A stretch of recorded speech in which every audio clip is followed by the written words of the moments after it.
با سلام خدمت دوستان عزیز و گرامی. دیر اومدم بیام مغازه، رفتیم در واکنیم یه پیرمرد وایسیده گوشه گفتم سلام حاج آقا. میگه سلام و زهر مار. یعنی چه؟ برو وا کردیم اومدیم تو مغازه، پشت سرم اومد تو مغازه. میگو ای چیه توی گوشی ها کردی؟ بیشتم چی تو گوشی ها کردم حاج آقا؟ میگو تو چه کار به کارا داری؟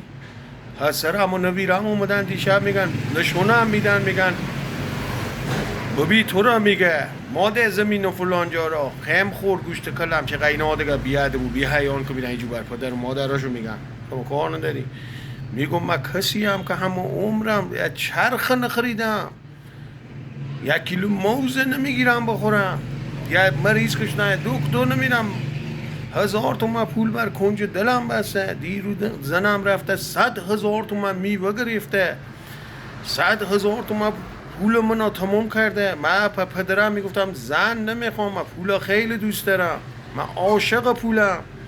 میگم من این پولا شب ده باید بو کنم بگیرم بخوابم، زیر متکام میذارم.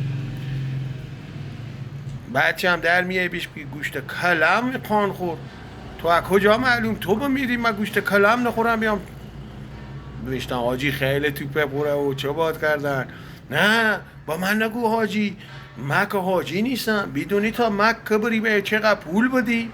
من که پولا رو نمیدم، من پیاده را میرم، من بادا که یه وقتی پول بدم. آژانس همه عمرم سوار نمیشم. چی بیشکم خدایا.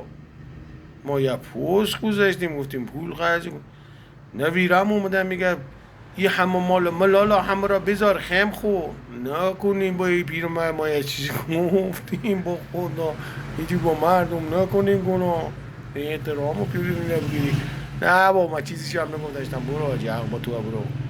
حالا من این پوست را پاک کنم یا نه؟ نظر شما بدید. یا علی.